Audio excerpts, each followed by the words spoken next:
But what we see with public cloud or with AI being introduced to public cloud and all of these other contexts is that organizations are wanting to look at that AI spending sort of across the board.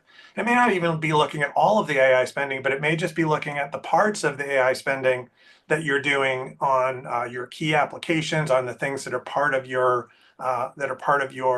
your customer-facing applications, and the things that are most important to driving value to your business.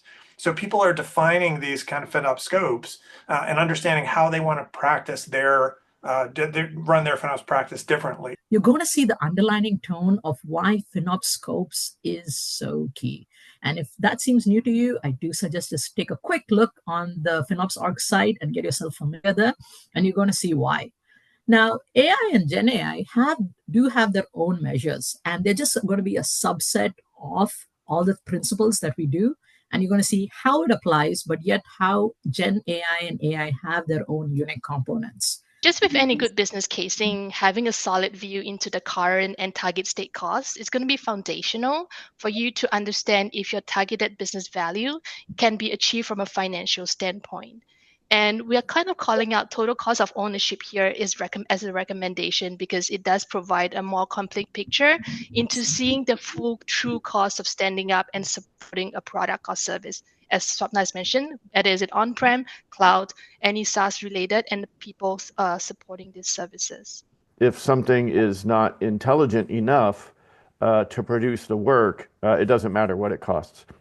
If it takes 5 minutes to deliver a response that needs to be delivered in maybe 5 seconds, it's too slow.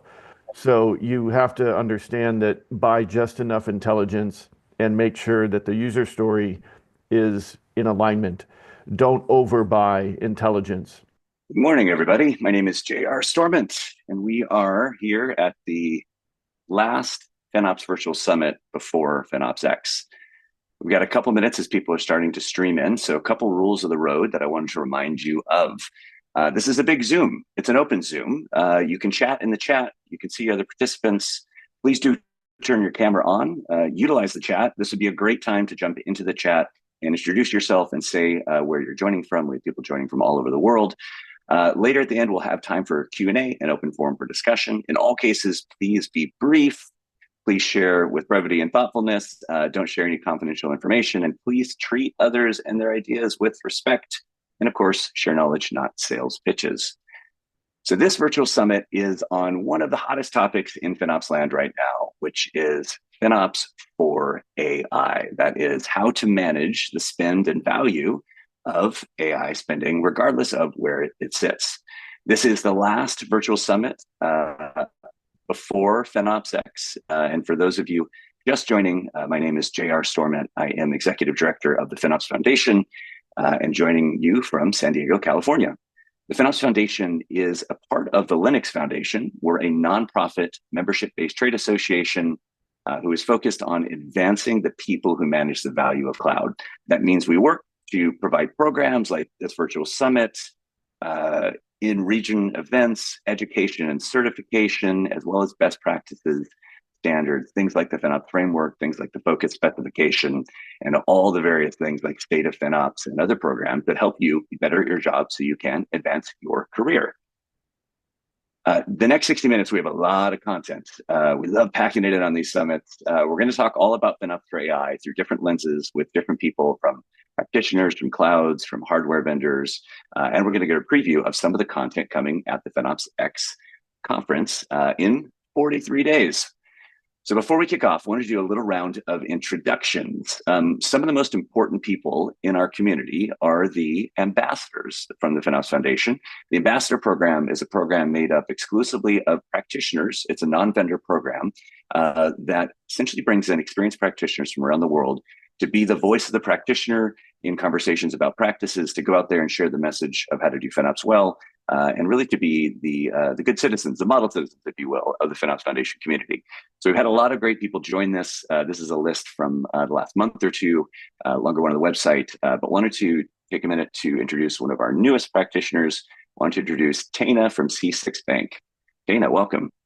Hi, hello everyone. I'm Tainá from Brazil, and I'm a FinOps and cloud governance specialist. And tech lead in a digital bank in Brazil. And I just became last month a FinOps ambassador. One of my goals is to help everyone, to spread the culture and to help everyone, especially here in Brazil and Latin America, to make more people to know what FinOps is and to implement and increase their maturity, and also to understand the FinOps framework potential. And as a project that I'm working here in the company that I work is to improve our metrics and help the company to grow the maturity, the FinOps maturity, and to improve our cloud governance with policies and guardrails. So that's it, guys. If you need any help with the framework or to find value through the optimization, just send me a hello and I'll be glad to help. Thank you, JR. Thank you, everyone. Thank you, Tena. So the Brazilian community is one of our largest. There are more FinOps practitioners in Sao Paulo than any other city in the world. We have a FinOps X Day event coming up there later in the year and hoping to see all the practitioners from Brazil there when we come down. Wanted to also give a thank you to the FinOps Foundation staff. I usually have this slide at the end and people don't see it, but we moved it to the front so folks can see this group of folks who, it's about 30 full-time people who work for the Linux Foundation on our team to put together all the programs that make up the FinOps Foundation. And I wanted to take a moment to introduce a new member of the FinOps Foundation, Linux Foundation staff to the community, as many of you are going to be seeing him working closely in one of our most important projects, the Focus Project. So I wanted to introduce Matt Kausert. Matt is joining us. He recently left AWS, where he was the principal product manager on the Amazon Billing Conductor product, and he's going to be the principal product manager on the Focus specification, which many of you have heard much about. Matt, welcome to the team. Yeah, happy to be joining the team. As JR mentioned, I was recently coming from AWS. I'm super excited to be working with all of you both for as we close out the 1.2, which is currently in consistency review. I do want to just briefly kind of touch on like what we're looking to add for 1.2. So this is really around SaaS support for pricing currency columns. And then we're also increasing the account level specificity and invoice ID. As it relates to 1.3, where I think we're all going to work together much more closely, my biggest ask is to continue to submit your feature requests. I am working on a more formalized process where we can highlight and communicate what the roadmap is and how we're thinking around priority. But in the interim, feel free to hit me through any particular channel. So Slack, the website feedback forum, GitHub, email, which I've posted here. But yeah, I'm so excited to be joining the foundation and be able to work with all of you. I want to be the conduit that helps evolve Focus specification to really help increase the FinOps practice. So thank you, JR, and back to you. Welcome, Matt. Thank you so much for joining us. It's a great time to be joining because we're going to be heading right into the 1.3 release of Focus, the open source cost and usage specification. Wanted to clarify as well, Matt is joining the team of Focus. So many of you may have worked with Sean or Joaquin or Mike, who are all part of the Focus team. We're fleshing out that team with additional support with Matt in a product manager role. These folks, as well as a lot of the Focus ambassadors, are going to be at FinOps X in a Focus lab, so you can come meet a lot of them there. Also wanted to take a minute to introduce two of our new governing board members. This is the group that helps set the strategy and figure out where the foundation is going to invest. And one of the things this group decided to invest in was the Focus project that we just discussed. We have two new governing board members, Kapil from Stacklet and Kina from American Express. I want to start with Kapil to do a quick introduction. Welcome. Hi, folks. Kapil Pangavelu, creator and lead maintainer of Cloud Custodian and founder CTO of Stacklet. We are excited to expand our commitment to the FinOps Foundation and helping organizations be more efficient and cost optimized. As a member of the governing board, I look forward to contributing insights from both the Cloud Custodian community and Stacklet's experience in managing usage optimization and automated governance at scale. Thanks. Back to you, JR. Kapil, welcome aboard. Kina, how are you? Welcome. Hi, thank you. Kina Blunchi from American Express, and I'm excited to be here to represent Amex on the governing board. Last year's fireside chat at FinOps X was a really important launchpad for us as we expand our community of practice. So I was pleased and honored to have appeared with Noreen Dever, who is our CFO for Enterprise Services, and just to emphasize the partnership between infrastructure and finance. And that, again, was a launchpad for us, and we're pleased to be part of the foundation as members. And in my role, we're unifying FinOps, data science, and business intelligence to deliver comprehensive and consistent data for cost transparency, predictive analytics, and infrastructure planning and forecasting. So this is FinOps plus plus for us, and we're excited to be a part of this exciting foundation. Thank you. Thank you. I thought it was Cloud Plus. I didn't know it was FinOps Plus Plus. I like that. If you haven't seen Tina and Noreen's talk on day 2 from FinOps X last year, they did a great fireside chat. Definitely recommend you check that out on the FinOps Foundation YouTube, talking about the integration of executive strategies at MX into the FinOps strategy as part of that.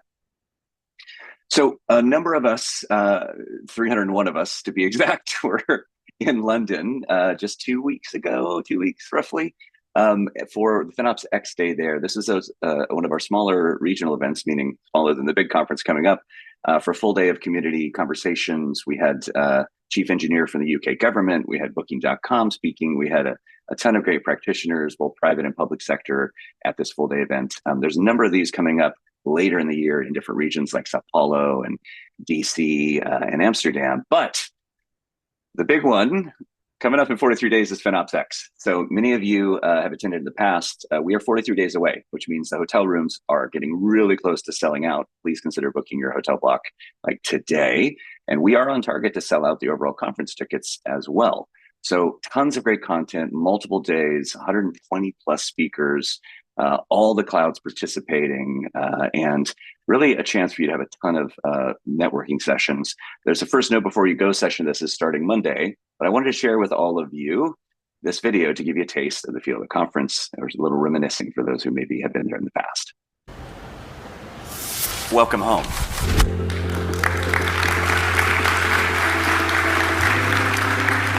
You're here with your people, back again. This is our third FinOps X. So much has happened in this community in the last year, and today I'm going to talk about where we are today in the foundation and, more importantly, in the state of FinOps. I'm very expectant to meet people here, to connect with our FinOps practitioners. Keynotes really resonate with everything we've been driving towards. Those that are coming in and presenting are aligning very heavily with our goals and what we are looking to achieve. FinOps is responsible for this balancing act. And by the way, FinOps at Disney doesn't just stop at cloud. Today, I'm really excited to share how we're tackling the challenges of multi-cloud environments and driving value with the focus specification. We learned a lot from all the different sessions. Got to meet really interesting people who share very common problems that we were having. This was probably the time we spent the most amount of discussion around the startup of our FinOps practice and how important that is going to be for our success in this space.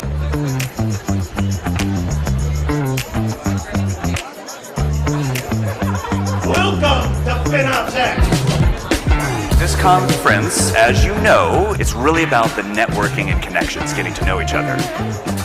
Love being with people and like just hanging out with all the people that do FinOps. Being around everyone that's kind of like-minded as far as like, hey, this stuff matters and we need to do this not just to reduce costs, but to actually drive business value across our company.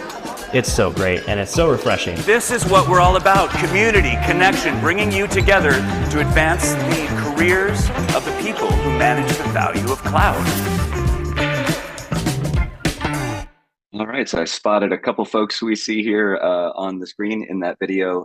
Please do consider getting yourself booked for this. I know we're a little right on time, so I'm going to go ahead, but all the content and agenda is available online. And this year, for those who do come to the conference with a ticket, there are going to be really steep discounts on getting certified. If you want to become a certified focus analyst, practitioner, or engineer, after you register, you'll get a code for 50% off of any of those as well. So with that, let's get to the main content, FinOps for AI. Over to our old friend, Rob Martin, who is one of the first people involved with FinOps Foundation, has built a lot of the best practices that you all have seen. Rob, over to you.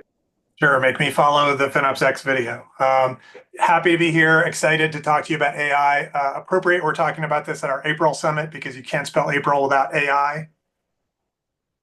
that's how the rest of the presentation is going to go. As always, there are a couple of sides to the AI discussion. Everybody is talking about AI, and we are both looking at kind of the AI for FinOps, using AI in your FinOps practice to make yourself more productive. But we're also looking at the AI for FinOps and FinOps for AI, managing your AI costs with your FinOps practice. Now, we're the FinOps Foundation, not the AI Foundation, so we're going to primarily focus on that FinOps for AI side of it. And when we asked in our State of FinOps survey this year, if you're managing AI in your practice, where are you managing that cost? It was across the board. People are managing AI cost in public cloud, of course, but they're also managing SaaS subscriptions, data center spending, private cloud spending as well. And so that's bringing us a challenge that I wanted to look at a little bit in the context of one of the contexts we talked about last month, which was the FinOps scopes. And FinOps scopes are the segment of technology-related spending to which FinOps practitioners, you all, are applying your FinOps concepts. We go to the next slide.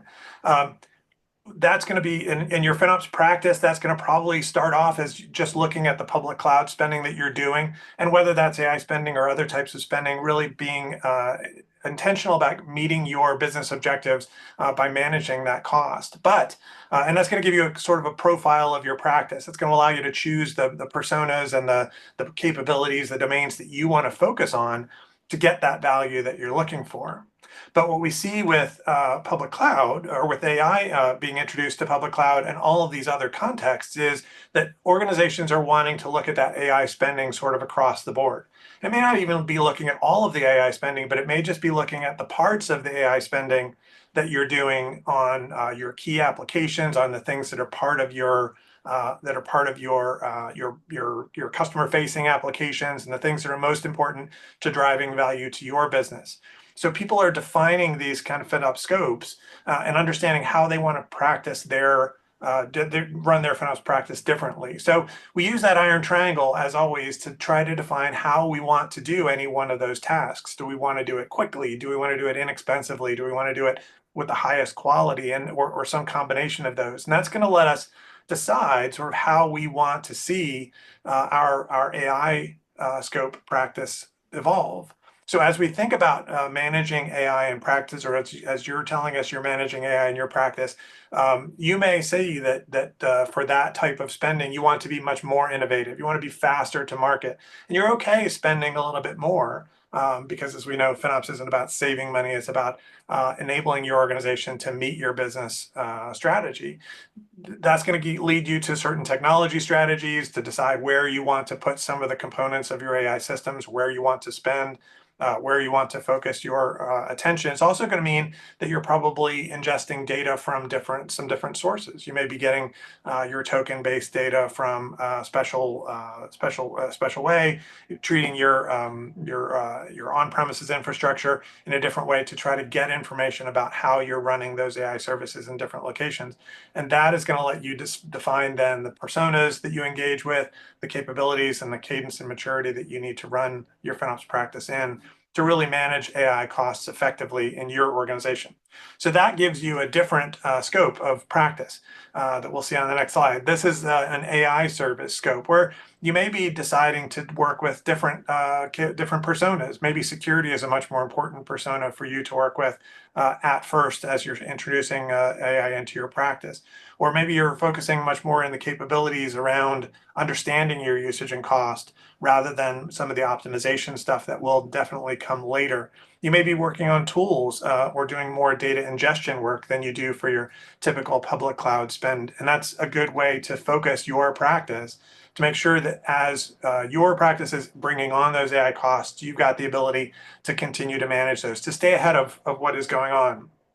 Because cost is certainly, as we hear people talking about AI, cost is one of the greatest near-term threats to success, but it's also one of the great opportunities to enable that success overall.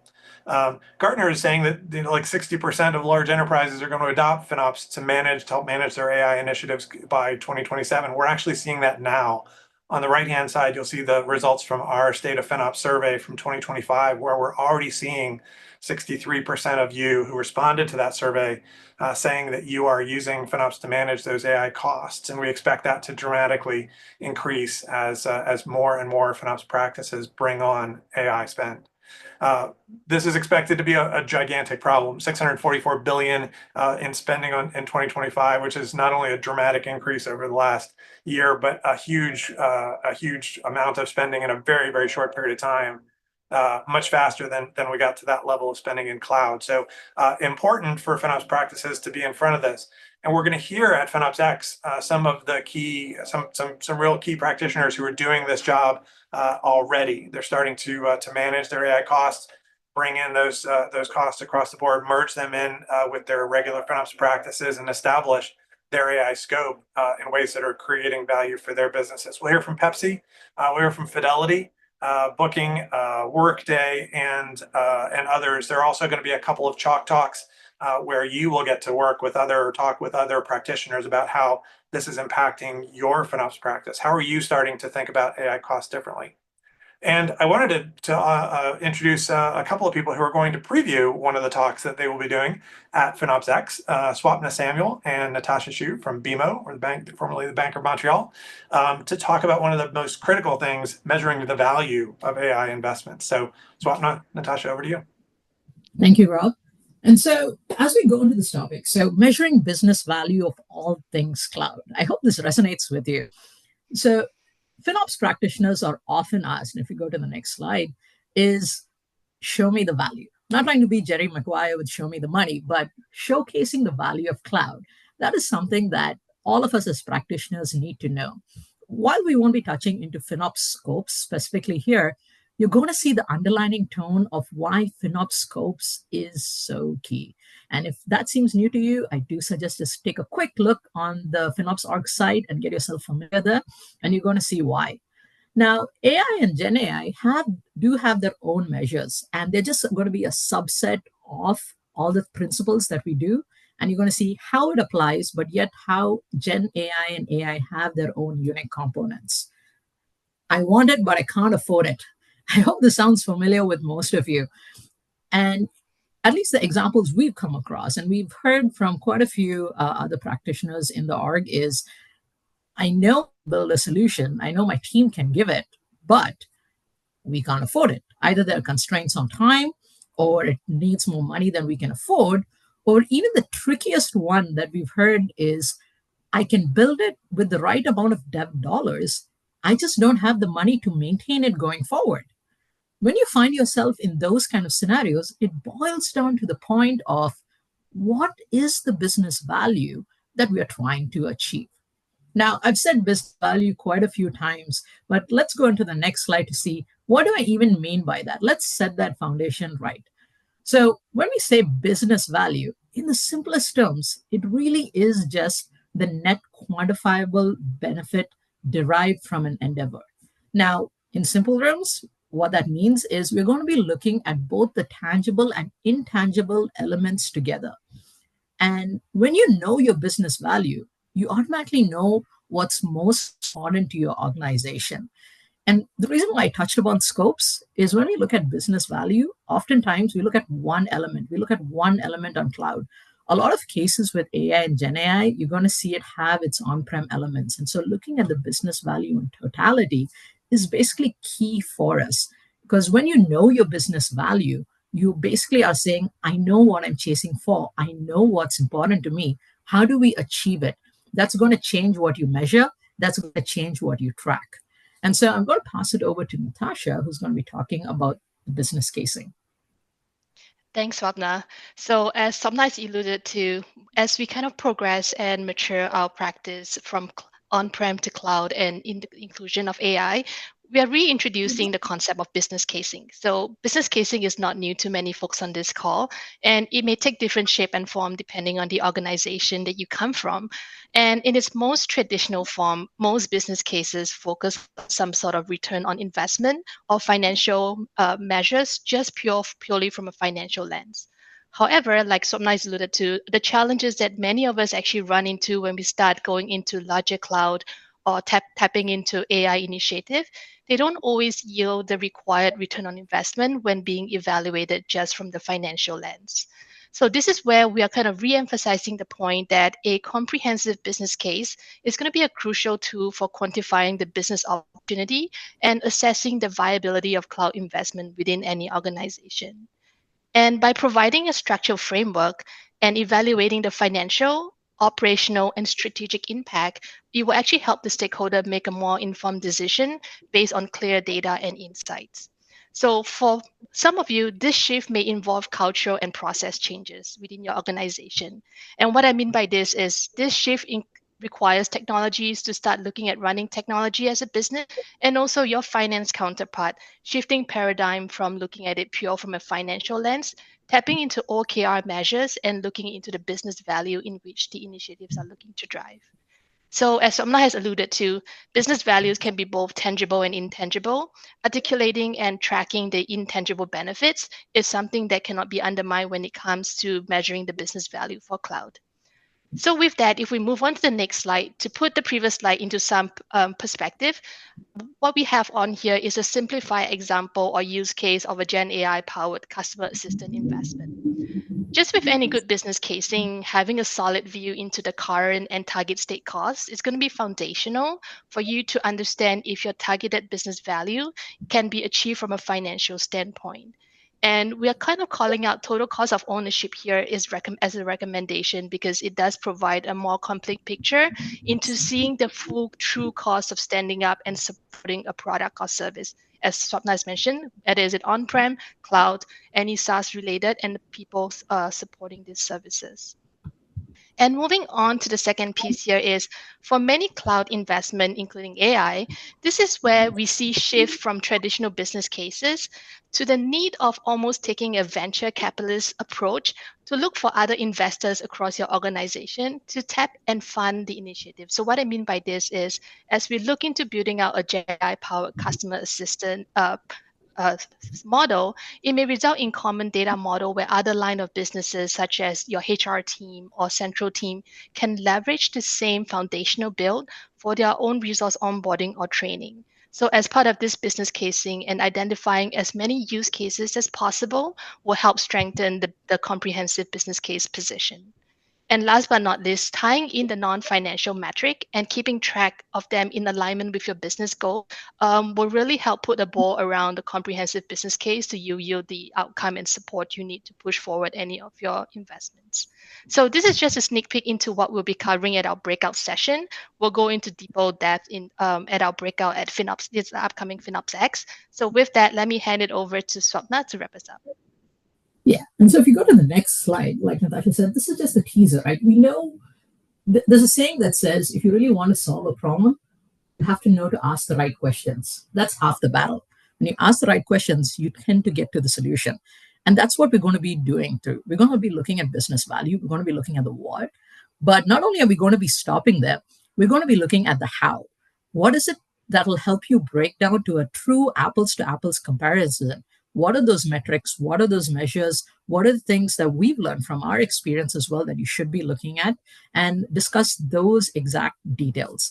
So know the what, know the hows, ensure that we have the apples to apples comparison, and then see, again, like we said, from a scope perspective, how those principles and those measures apply, where it deviates between AI specifications, but as well as where the value is in non-AI as well. So that's it from us. Amazing. Thank you, Swapna and Natasha.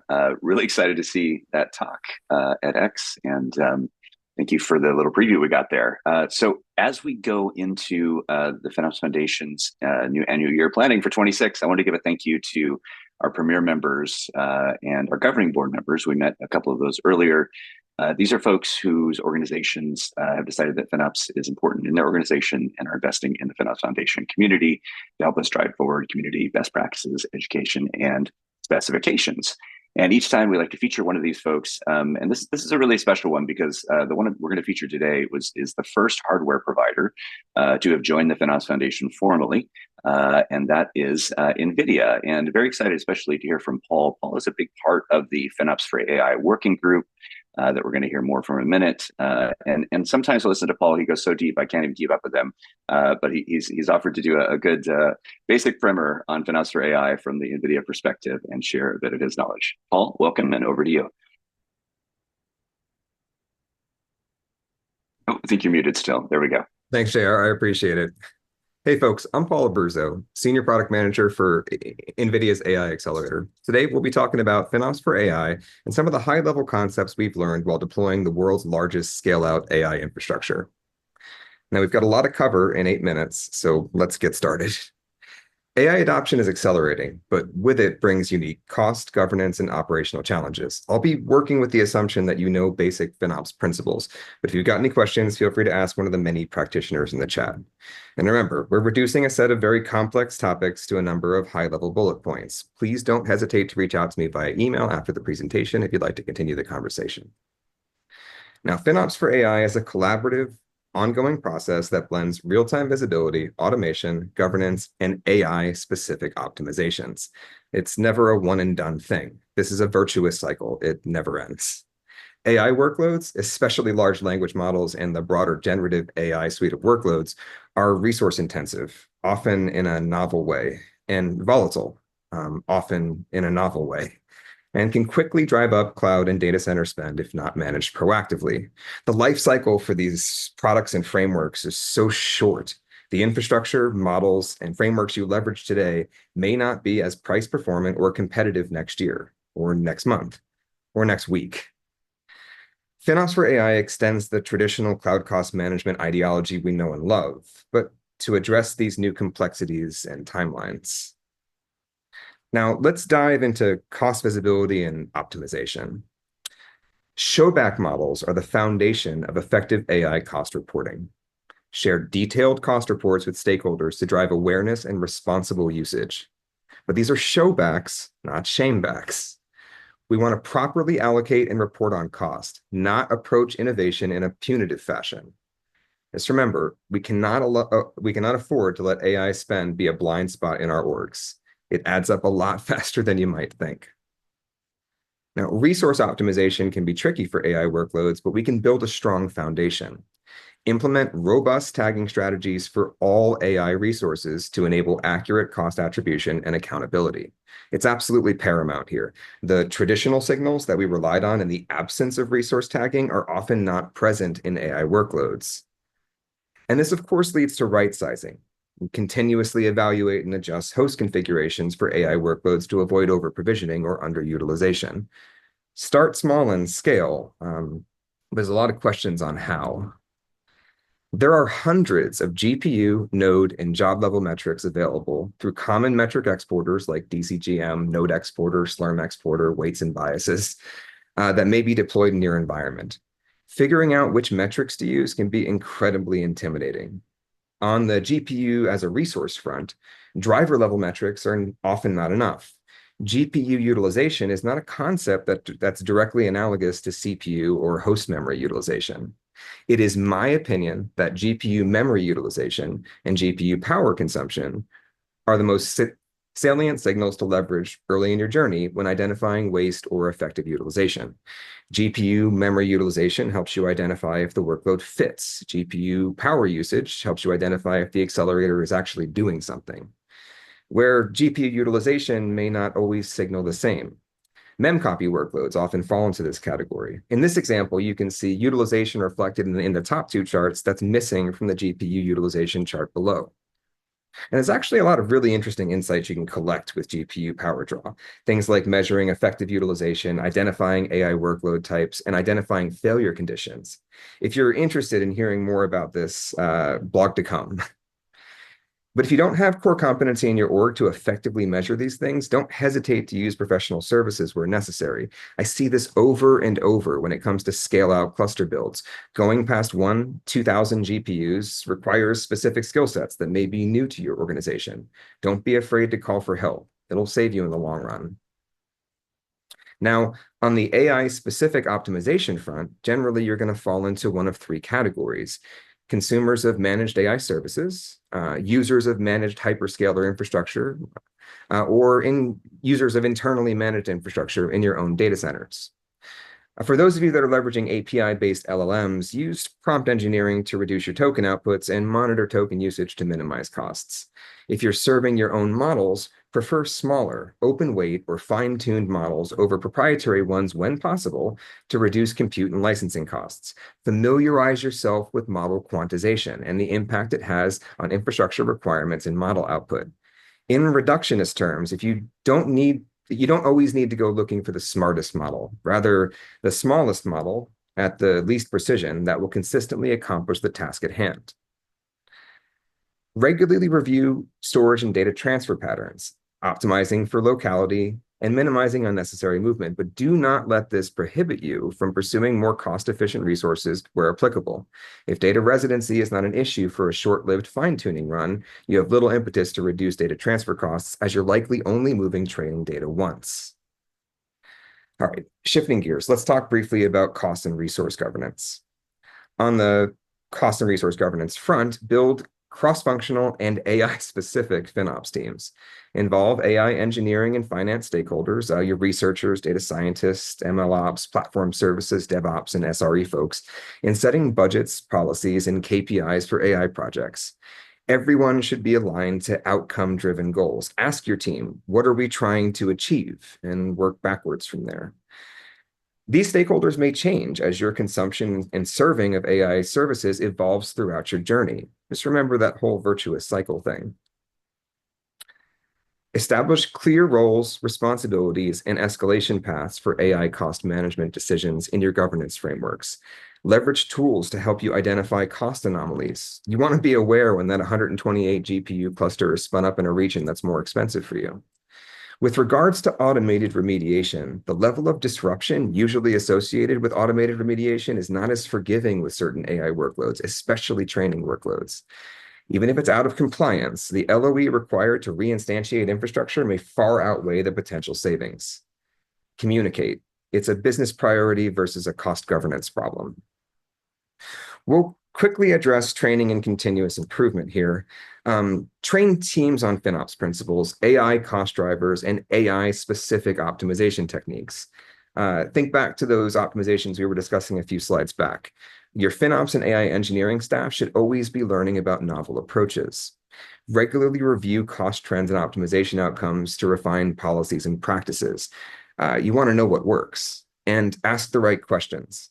What is the business value of this experiment? Can we use lower cost resources for this workload?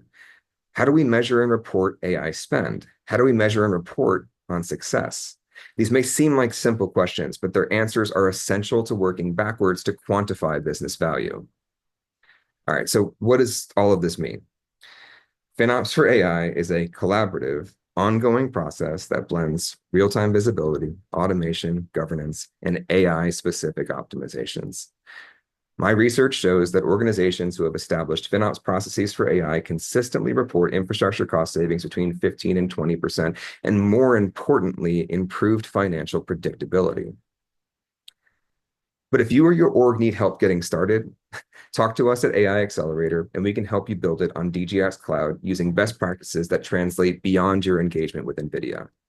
If you're waiting for capacity to be available in your preferred cloud service provider or looking to test your framework on the latest NVIDIA hardware, you can leverage DGX Cloud to access short-term scale-out GPU capacity. Think a few dozen to a few thousand GPUs, but in the cloud provider of your choice. This can be for something like a short-term training run, or if you need to benchmark an existing framework against a GB200 NVL72 domain. Along with that capacity, you'll have access to NVIDIA researchers, engineers, and support to assist you in establishing best practice for your AI use case that you can then carry into your CSP provision capacity. You can register your interest using the link below or send me an email directly at pabruzzo@nvidia.com. Thanks again for your time, and I wish you all the best on your AI journey. Excellent. Thank you so much, Paul. Got some great comments in the chat, and we'll bring some questions for you afterwards if you stick around. I loved how you referenced so many FinOps principles without saying them. It's like teams need to collaborate, FinOps is everyone's job, take advantage of the variable nature of cloud, central team enables best practices. All these things obviously carry over to FinOps for AI, which is why we're excited to be working with you in the community to map out what that looks like in the new world. And on that topic, the FinOps for AI working group in the foundation has been cranking out content for months now. There's about 6 or 7 new papers that are coming out. We're going to talk about in a minute. But I wanted to pass back to Rob Martin, who's the staff sponsor for that working group, to talk with a few of the working group participants and community members about some of the things they're seeing trends in FinOps for AI as we delve into this topic. Rob, team, over to you. Yes. Thanks, Jared. Joining me for this talk is Brent Eubanks, who has been the lead of our FinOps for AI working group for the past year. Swapna, who you just heard from as well, and Ilya Semenov, who have all been members of this FinOps for AI working group. The working group has really been focused, I think, on some of the key areas that Paul just mentioned, right? Bringing the knowledge that that a FinOps practitioner would need to start integrating AI into their practice. And so I wanted to start off with Brent, just because you've been leading this up. There's a lot of similarities between doing things to manage AI in your practice to what you're used to using for public cloud. Can you talk about some of those things and how they're similar and how they're different? Sure. So the similarities, let's call it the shared services, forecasting, anomaly detection. Those are going to be very similar. So what do I mean by similar? You can use similar tools, practices, data collections, cost allocation rules, your reporting tools. So a lot of that is going to translate. This is considered a shared service. There's AI consumable SKUs that are going to show up in your cloud bill. You probably have things for shared services, meaning like a tenant where the team is building and deploying, and the tenants, how are we allocating use so that we can split up the cost of the AI platform or the ML platform that you're running these workloads on. The parts that are different are really getting into like quality and performance. So as we prepared these papers, the big delta was we have a third objective. If something is not intelligent enough to produce the work, it doesn't matter what it costs. If it takes 5 minutes to deliver a response that needs to be delivered in maybe 5 seconds, it's too slow. So you have to understand that buy just enough intelligence and make sure that the user story is in alignment. Don't overbuy intelligence. And then I think the last that's unique is the cost trends are rapidly declining by 4x to 16x every 5 quarters. So make sure that you're aware in your forecasting, we don't typically have major pricing decreases on great technology. So that's the part that's different. Yeah. So Ilya, I'll throw it over to you. There's some challenges that we need to think about then as FinOps practitioners. What are we, as you're integrating AI into your practice, what are the first things you're focusing on? Yeah, Rob, great question. So I like to think about challenges in terms of opportunities, actually. So as probably everybody noticed, this whole space is going through what I call optimization stage, right? Like innovation stage, right? Which is different from optimization stage that happens later when things are settled and you need to squeeze margins. And this is like another parallel with the cloud world. In the public cloud, it probably took like 8 years for that innovation stage to kind of like happen. With AI, things, evolving way too fast. And who knows, but we are still in this innovation stage, and it is a great time to innovate, to learn. The engineers in the companies and enterprises are doing that, right? And that's why we're seeing like all that volatility and crazy kind of like developments that Paul pointed to. And this is great time for FinOps practitioners to learn and innovate as well. So that's what I want to call out. And all those challenges that I'm going to bring up really quickly, I mean, there are opportunities actually to, learn and actually use this time wisely. So when the time comes to actual optimization, everybody is ready. Now to those challenges / opportunities. I think we need really to go from the FinOps capabilities here, because as Brent kind of like brought it up, right? Nothing really changes fundamentally. It's still like FinOps still is applied really well. And on those capabilities, I think architecting for AI, right? Like we have architecting for cloud, here architecting for AI is a really great area. There is inference side, training side, right? On inference, we should be thinking about like batching, RAG, distillation, quantization. Paul actually, in a very excellent manner, brought up a lot of things there. On training side, things like GPU pooling, dynamic scaling. So all those terms are like very kind of like loaded and interesting, and materials that our work group is producing cover that, in a great detail, and soon there will be more. So please look there. And other things to note: anomaly detection, rate optimization, right? Commitments for GPUs, API usage discounts, and obviously usage optimization, and all those interesting things like prompt routing, model right sizing, prompt caching, etc., etc. So it's like a very exciting world. One challenge that I want to bring up separately, and which is like very important, I think, is the fact that in this space there is kind of like very visible lack of established tooling, which makes everything quite difficult. But again, I think that it's great to treat it as an opportunity. Space is booming with new tools for also, like AI cost management. And everybody should be on lookout, I think, and should be trying things right now to understand what is needed, what is covered, what is not, and should be bringing that to community as well, right? And within our FinOps for AI group, we're also doing that. We try to gather things that are out there, and there are tons of things, open source, closed source, name it. And, like show that, hey, there are a lot of things out there that can help. That's one of the things that I've loved about being a part of that group is there are practitioners out there like Ilya, like Brent, like Paul, like Swapna, who are doing this in a very deep level, at a very mature way. Swapna, I wanted to switch over to you. Your point on the optimism or the value, getting to the value of this. I mean, Paul touched on it as well. Like, always ask, like, what are you trying to achieve, and how do you get to that? Do we have the information to do that evaluation right now, and how do you get to that point? Yeah, and I think that's where it's going to come to, right? Like asking those right questions and know what is it that we're chasing. Because one of the key challenges, and you're going to hear it quite often in the AI or Gen AI spaces, guess what? Most of the services can't be tagged. They don't support tagging. Quite a bit of our modeling are shared. How do I charge it back? And then in that case, how can I tie value back if I'm not sure of what that costs? What is that impact? Where am I getting that into, right? So understanding the balance between knowing what is the value, what is the objective I'm trying to take and reach, tracking to that and getting those specific measures.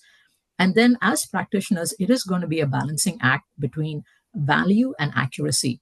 At what point in time with my Gen AI or my AI modeling do I want accuracy to the point in time that I'm looking at, the CloudTrail logs to try and tie it back, versus I come up with a model that I know works for my organization, especially models with enterprises that you're going to see, and most of you here who are from enterprise large orgs are going to see we'll have common models. And then how do you share those costs? What is that right model around that? I think those are the pieces. And of course, anyone feel free to sync up to chat more on those pieces. And again, it's the nuances that drive the cost, right? We talk about value. And so if one of the value is savings and cost reductions and all of that, that's where it'll change where your focus will be. Because then you're looking at nuances. So say, for example, in Bedrock agents, you have invisible chain costs. Because when you look at a chain, you think it's, just one step, but typically Bedrock agent chains, they look at search, they look at reasoning, they look at summary. And so when you look at your bill and you see the invocation cost for one model, you can think I'm being billed just for one step, but actually it's 3 to 4 expensive steps. So devil's in the details. And I think those are some of the challenges. And that's why we kind of said, knowing the business value, knowing what's important to that product that you're going after is going to change what you measure and how you decide to go to what level of details in Gen AI or AI spaces, or even cloud as a whole. Yeah. I mean, so much more important to work with the product folks to understand what it is we're trying to achieve with that. We've got a couple minutes left. I wanted to open up to all three of you to maybe give us, or give the FinOps practitioners in the community who are just taking this on, give them an actionable insight. What's a takeaway that they could do in their practice tomorrow to get in front of managing AI? Brent, I'll just start with you. Yeah, getting in front of it would be making sure that as your company is experimenting, there's two sides. There's the engineers, making sure that they're aware and educated on how things drive costs. So referring to like the working group paper #1 or the Gen AI overview paper, making sure your engineers are getting upskilled on the things that affect the most amount of costs, so that you're setting a precedent for, hey, this is how you forecast. You should be a frugal architect. And as you go through and assign a forecast of your consumption, and then also as you roll up all the workloads, how is your company going to try to invest in all these projects and great ideas, and make sure that we're using all the core principles of pricing trends, how to make sure it's keeping up with the model trends. The model trends are iterating very quickly. Are you already enabling that with your toolkit? And then get alignment with what your engineers can build on. So what's the Gen AI paved path or toolkit? Let's say, for example, you're not allowed to use open source models, right? So make sure you're aligning your tips and advisory that you're planning on bringing in from FinOps and giving them what they need that aligns with what they're able to execute on. Awesome. Ilya, real quickly. So yeah, Brent had like a very elaborate recommendation. Mine will be a bit simpler. I would recommend to go and read FinOps for AI overview paper. That's the great start, and it's available for everybody right now. It gives like really great overview. And the second piece of my recommendation is, if you're already doing some stuff on FinOps for AI front, then think what you're using right now and try to bring that into the community, because probably there are other people who would benefit from that. I think that will be like very impactful. Yes, great point. Swapna? Yeah, I'll reemphasize that, community, guys. A lot of lessons learned, a lot to be leveraged right there. Second thing, governance, controls, guardrails. And next is, like I said before, it's a balancing act. Accuracy versus value. That will change what you pick between, like, say, a cloud instance versus a cloud 3. Great.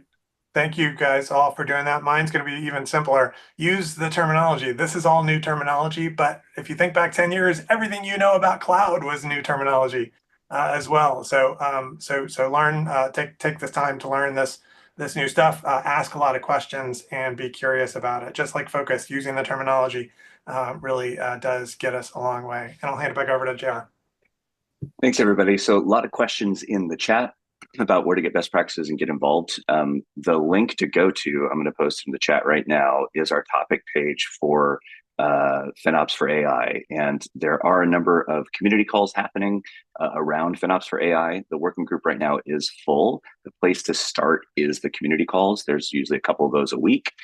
We ask before people join a working group to get involved in the community calls. Show up, contribute, show that you're able to be a contributing member, and then as new working groups open up, you can participate there. These are the documents that the current working groups have been putting out. There's a ton.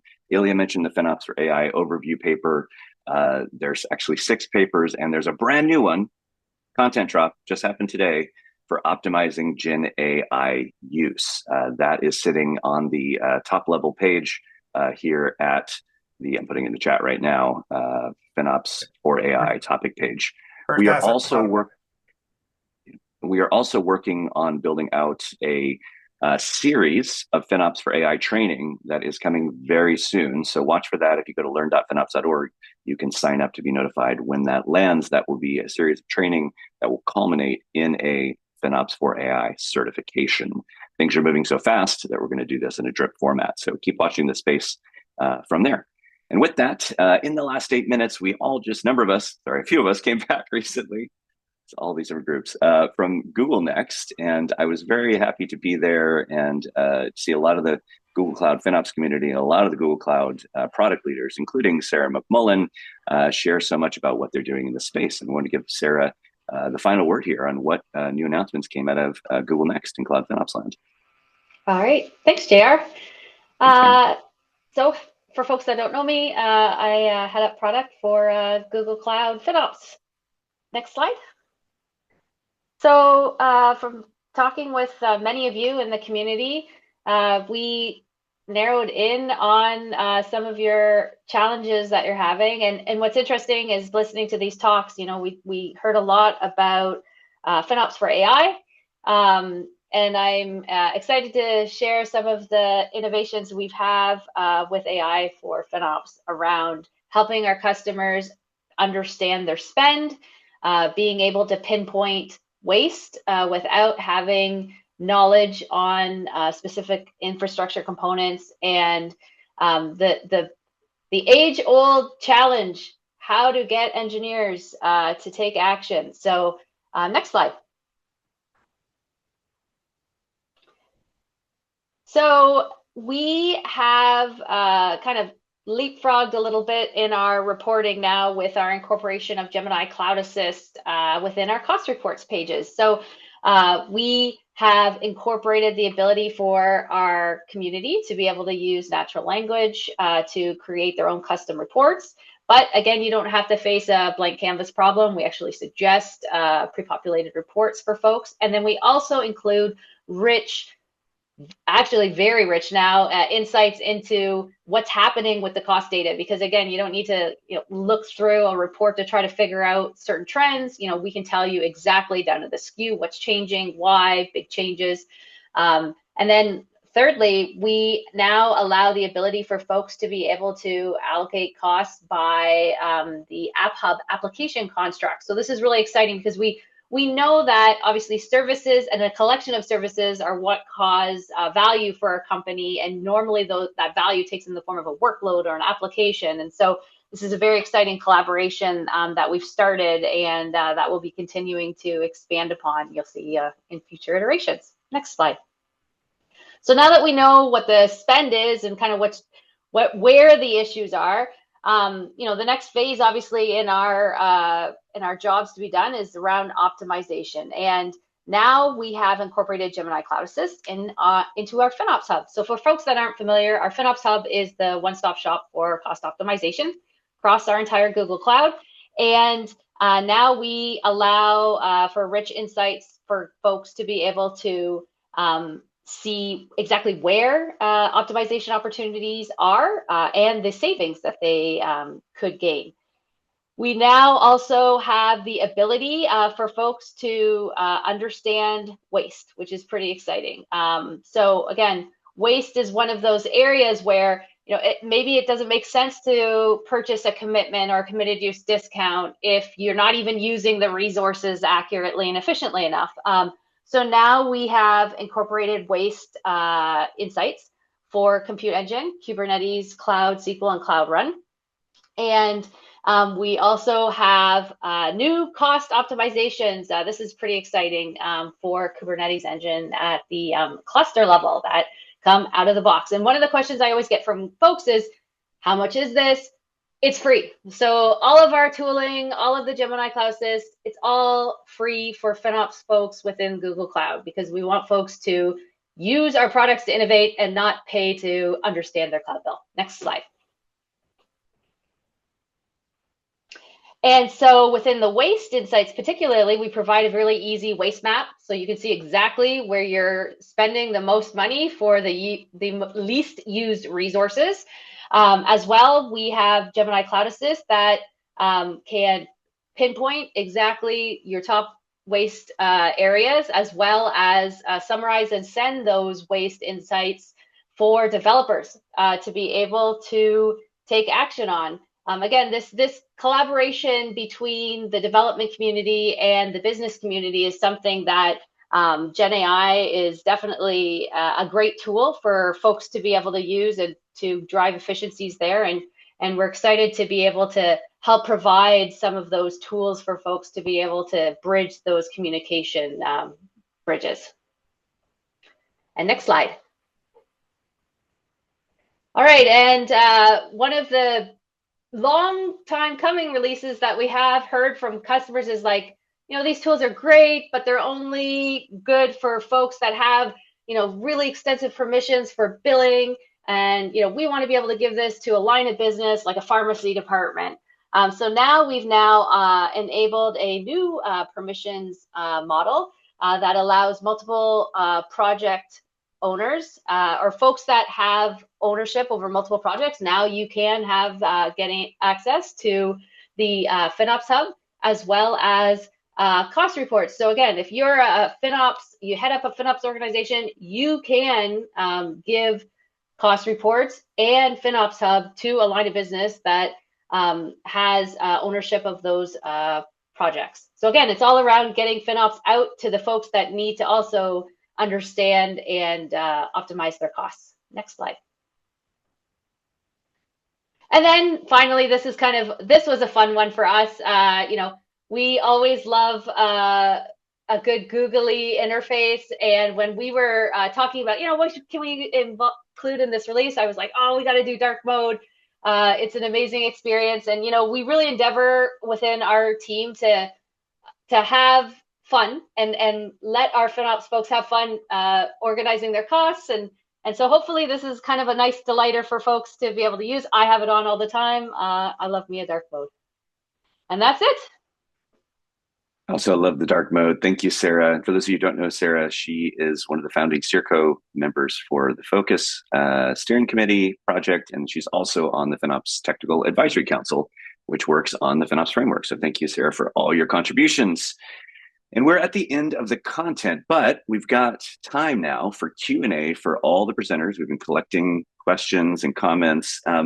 Public service announcement, there is not one of these summits in May. Why not?